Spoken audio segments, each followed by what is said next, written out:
Hello, I'm here with Reverend Joshua Robertson from Black Pastors United for Education. Yes. Welcome to Mississippi. Thank you.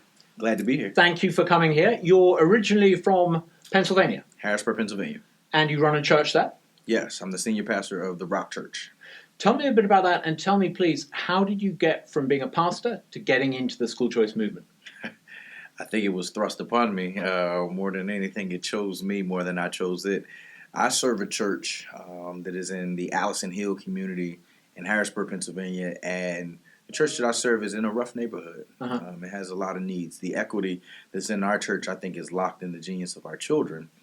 And so pastoring in this inner city environment, you see kind of the worst of society, what a poverty mindset will do, what the lack of education can do without adequate opportunities, what that can do. And so, as far as school choice and this movement, the reason why I say it chose me is because it wasn't until COVID happened and all of the students were sent home for their educational experience. And next thing you know, as a pastor, I'm just in my office working, and I'm receiving phone calls from parents every day, 30 to 40 a day, asking can their kids come to the church because there's this new phenomenon. We have a global pandemic, and now all of the students are home as opposed to being at school, and parents are trying to figure out how are they going to work and sustain their livelihood while they have children at home. And so it didn't mean anything. It didn't mean a whole lot to me until a member of my church, a young lady with a 7-year-old child, she lost her job. And she was the after-school counselor for our after-school program that we did before COVID. So I just thought maybe I'll hire her to oversee the academic day of a few of these children whose parents have been calling to see if their kids could come to our church. And so that's what she did. And she overseen the academic day of about 5 to 6 kids. And the instruction and the curriculum came from the cyber experience. And she was the in-person support. And so she was able to offer, of course, academic support, but then also the social component. So out of need during COVID, Out of need. you just start doing it, Yep. and it grows into something. And then now we have 5 locations that are in churches that are doing the same thing. And children who come to us in our first year, where we made an actual entity, the Rock City Learning Center that is in the Rock Church. In our first year, we started with 9 children. By the end of the year, we had 30 kids. 29 out of those 30 were failing. And at the end of the year, 22 out of the 30 finished on the honor roll. And that's when I knew that we were on to something. It's when I began to realize that education isn't tied to a dollar amount, because for a fraction of the cost, we were educating kids. How much roughly does it cost for the state of Pennsylvania? I know what it costs roughly to educate a child in Mississippi, about $14,500. What's the cost in Pennsylvania roughly per child? The average is $24,000 a year. 24 per pupil. And how much are you doing it for? $5,500. So for $5,500, you are giving kids a better education. Basically, you're quarter the price of what the government's doing. I would say different. I think really what makes education and not just school is when the education can be customized to the unique experience and needs of each child. So being able to, in a smaller environment, when you have no more than 10, 15 kids in one room, and then the instruction and the curriculum comes from the cyber experience, which gives our learning guides, who we have to oversee their academic day, the opportunity to really study the kid. And that's what I really think education needs. I think we need smaller classrooms. And I think we need more support. We need the educator, of course, to provide the curriculum and the instruction. And we need better curriculum, right? And we need more creative curriculum. But I think that comes from educators. But we also need, I think, the skill of parenting in the classroom to customize the experience. And that's where we've had phenomenal success. Tell me who would be the typical family or family member that sends a child to your school? What would their background be? A typical family that comes to us is a family that is desperate and has found another option that doesn't cost them anything. Would they be in the church or not necessarily? In the community. I think, right now at our current location, just my location, we have 40 kids and 3 of them are from the church. Okay. All the rest of the kids are from the neighborhood. And these are all parents who either their child is struggling in the public school, from academically struggling, or bullying, right? And the parents just want some type of out. So is safety Safety number is a big one thing. issue? I wouldn't say number one, but it coincides with academic underperformance. Okay. And so you did it out of need. It's grown into this big thing. At what point did you suddenly think, hang on, this is bigger than just me. It's bigger than just my community in Pennsylvania. This is something that needs to change across America. Well, I wholeheartedly, from my own story, knew that we needed, change. I like to say I should be a statistic.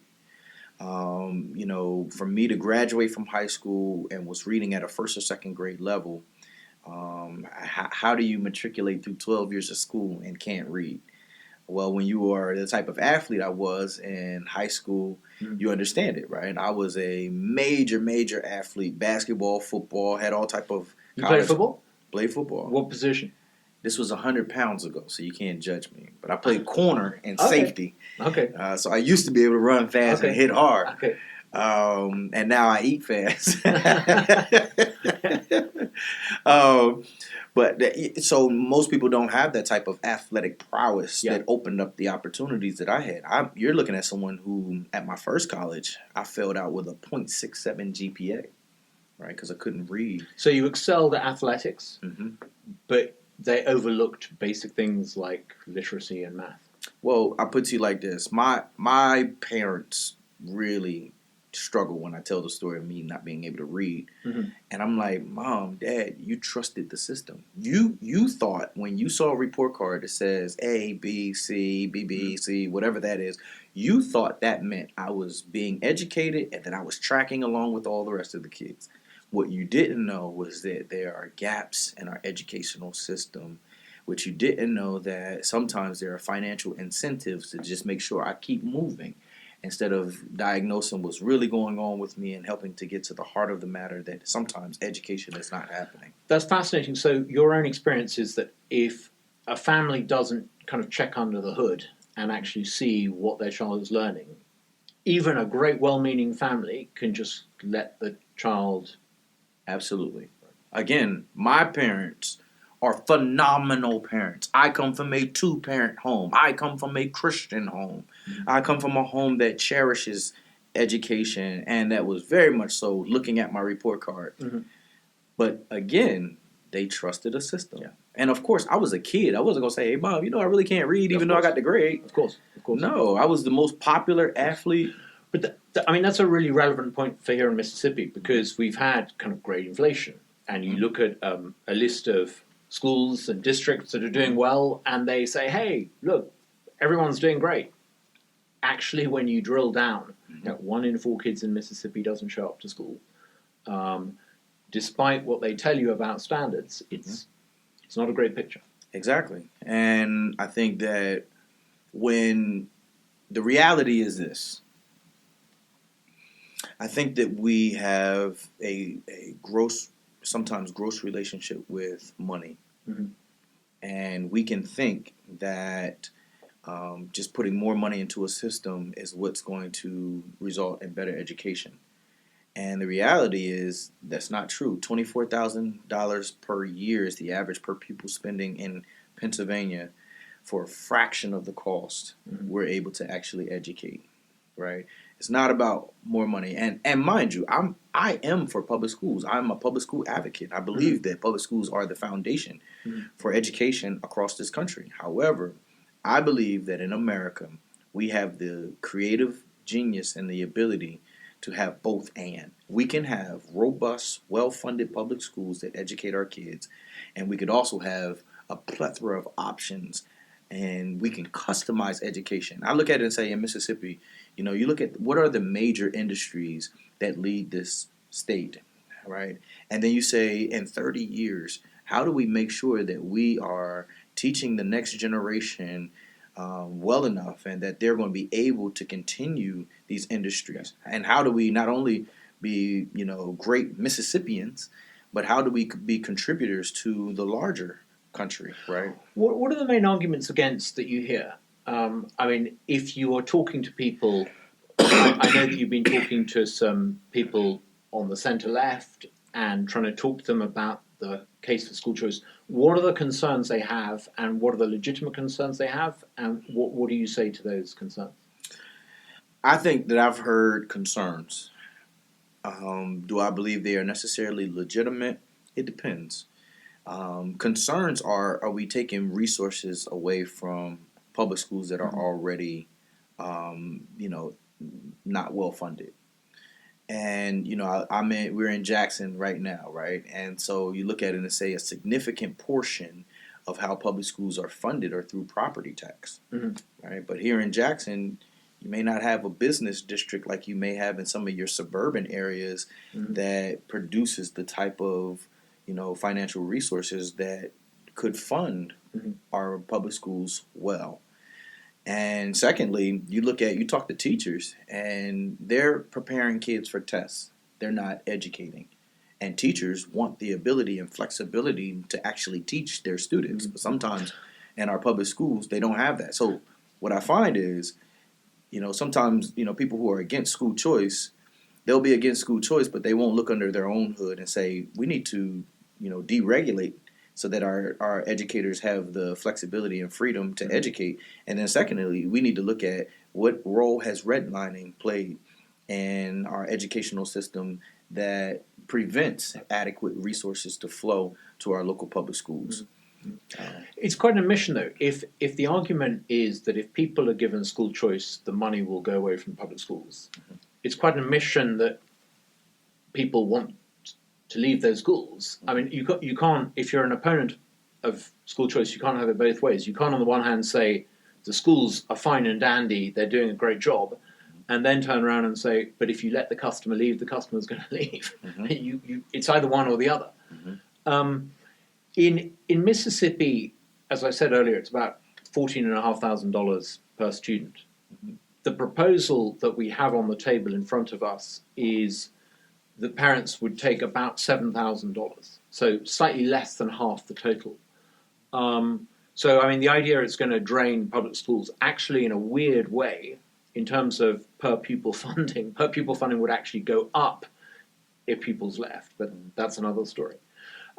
What do you think would happen in, say, Hinds County if you had public-to-public school choice and then public-to-private school choice? Do you think you would see a explosion in the number of schools like yours? Absolutely. And I think we need to. So let me first say this. I'm not for systems, I'm for students. And the reality is, if you have multiple kids in your home as a parent, each one of your students or children, they're going to learn differently. They're going to have different interests. And again, if we were in a third world country that didn't have the type of resources or financial prowess that we have, I could understand, saying we got to centralize and provide one option that's great for everybody, but we don't. And the reality is, if one public school is limited in their ability to offer adequate education to every single student that's there, there should be nothing wrong with going to another public school, right? There shouldn't be nothing wrong with that. Or a private school, right? So I think, and here's the reality in America. If you have the financial resources, you make that choice irregardless. But I'm trying to create an ethic as Americans that considers the least of these. What about the parent who doesn't have the financial ability to move to another district or to make another choice? Are we saying that you have choice as long as you can afford choice? But if you can't afford choice, here's the one school for you. We don't care how well or how bad it's doing. This is the one school for you. Go there and be happy. And if that school is underperforming and you say you're working on it, are you working on it at the expense of a life? Right? How long are you going to work on it? And you say, it'll take us 3-4 years to fix it. Well, bad luck on the kids in that school. Exactly. And the reality is there's only one school-to-prison pipeline, and it's our public schools. And again, I'm not against public schools. I'm a public school advocate, but there's no parochial, magnet, charter, private school to prison pipeline. It's a public school to prison pipeline. So our public schools need help. And I think choice helps our public schools. Number one, it will help them to compete, to offer an education that parents want to send their kids to. Number two, again, the public schools are the catch-all. So if you're if you migrated here, if you're an immigrant here, and let's say your parents don't speak the language, you struggle and those things. Well, the public school is the catch-all, right? So the public school does have unique needs that other schools don't have, and that's why I believe that public schools need to be well funded. But at the same time, you absolutely have to have options, and I think that that's better for our public schools, and I think that's better for our students more than our public schools or private schools. Now, Pennsylvania is not quite there with school choice. Not quite. Mississippi is now surrounded on four sides by school choice states. Tennessee just passed universal school choice. Arkansas, Alabama have it. Even Louisiana. Yes. Even Louisiana. It's humiliating. They've beaten us to it. Even Louisiana has school choice now. I think Texas is close to getting it. Florida's had it. It's a kind of revolution happening out there. Where do you think states like Pennsylvania and Mississippi are in the chances of us getting school choice? Well, I think that freedom has to be demanded, and I think that when Dr. Martin Luther King talks about this in his book Stride Towards Freedom. Even in the letter from the Birmingham jail, he speaks on it's amazing how when you're impacted by something, you have a sense of urgency. And I think there's a level of when you're not impacted by something that you don't have the same urgency. Yeah, when you've got skin in the game. Exactly. So, for me, I look at, I wholeheartedly believe that the governor of Pennsylvania, Governor Shapiro, wants to do what's best for Pennsylvania. I wholeheartedly believe that. But as it relates to education, maybe your hesitancy is because your kid goes to a private school, right? So you have a choice. You've practiced your choice. You have the ability to do that. But I'm talking about the parent who doesn't, right? I'm talking about the parent who has, 4 children, a single parent who has 4 children, 2 of their kids, the oldest kids are doing fine. The middle kid has a special interest in aviation. You didn't found an option for them. And the youngest kid now is autistic on the spectrum, right? And I'm talking about that parent who may not have the financial resources to make choices for them. I think in America that we have the ability to give that parent the same choice that you would have as our governor, to choose a different school according to your liking. That's fascinating. We have exactly the same issue in Mississippi. The most vocal opponents of school choice, almost all of them send their kids to private schools. Exactly. And they don't get the hypocrisy. In fact, we started to call them out, and it's kind of caused a bit of offense to them because they're not used to being called out for hypocrisy. But that's because it's often a one-party state. Hypocrisy needs to be called out. Absolutely. And those who suffer on the margins usually have the urgency to call it out. Yeah. And so, I think that, and this is the rich history of our country, and the reason why we are not where we were 50 years ago and beyond is because we've started to have a communal vision of our world. And, again, Dr. King says a threat to justice anywhere is a threat to justice everywhere. So I'm hoping that, Mississippi will look at the surrounding states and say, wow, everybody else is doing this. And it is, changing the current trajectory of students that we need to be on board to. And I think that's critical even with the 2 bills that we talked about today. Being able to go public to public, right?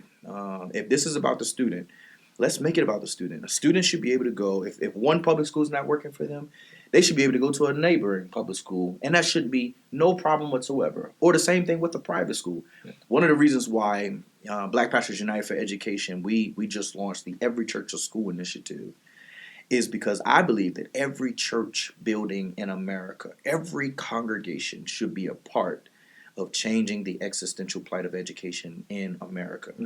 Whether that means private Christian schools, whether it's academic learning centers, whether it's after-school programs, whether it's summer enrichment programs, the church needs to be at the center, helping us